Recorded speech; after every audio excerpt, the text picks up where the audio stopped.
Welcome to the lecture on the meaning of life. So in this lecture, or this series of lectures, we'll go over some preliminary considerations, and that's all we'll do in this video. And then we'll cover four accounts: supernaturalism, nihilism, subjective naturalism, and objective naturalism. So the main questions in the meaning of life literature are these: why are we here, and what is the meaning of life? And those are very similar questions. Second series of questions: does life have meaning? Can there be meaning in life?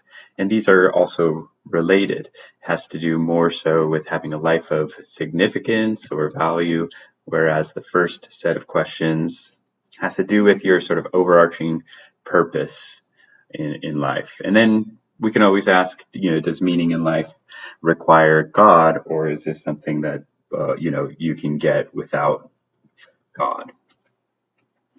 So then an initial distinction would be meaning to life versus meaning in life. Meaning to life has to do with ultimate meaning, sort of cosmic meaning. This is preordained, and it's provided to us, for us, independently of our will. So we don't have anything to do with this. We don't sort of determine that.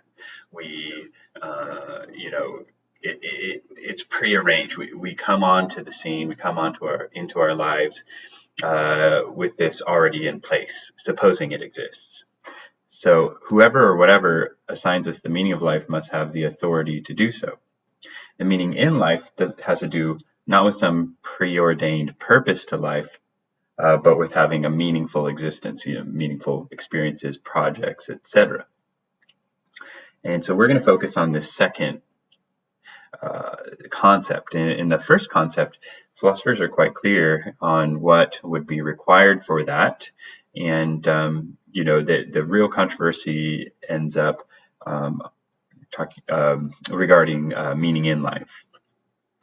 So then there's another distinction I would like to cover: objective versus subjective meaning.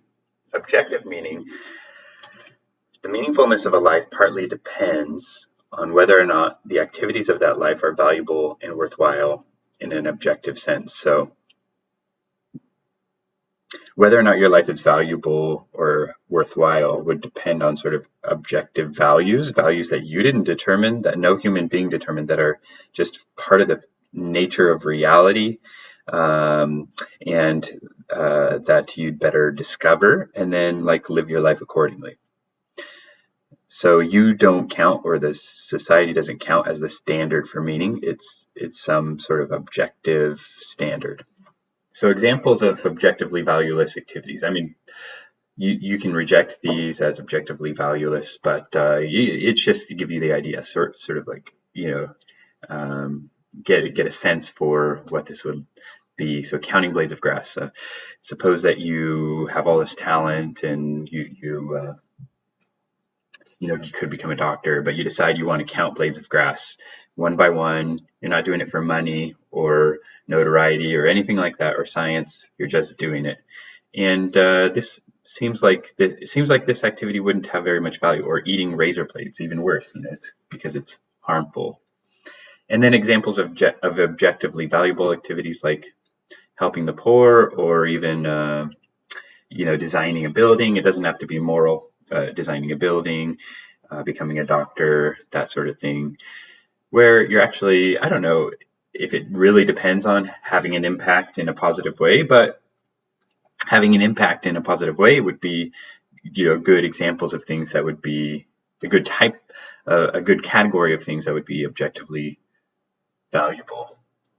Then subjective meaning, there are two senses. Sense one is very innocuous, very harmless, so anyone can really subscribe to this. And on sense one, something is subjectively meaningful for a person if she thinks it's meaningful, or it seems to her to be meaningful. So this is just saying that certain people find certain things meaningful, and it's not saying anything more than that. But on sense two, if you think it's meaningful, it actually is meaningful. See, on the first sense, you could just think it's meaningful, but it may or may not be. Whereas on the second one, you actually create meaning by considering something meaningful and then actually going to do it. So whatever a person thinks will give her life meaning actually will give her life meaning on this sense. And so that's opposed to objective meaning. So if something is objectively meaningful or valuable, it can't be subjectively meaningful sense too, because on objective meaning you don't create the meaning. It's already there. You have to sort of apply it to your life or something.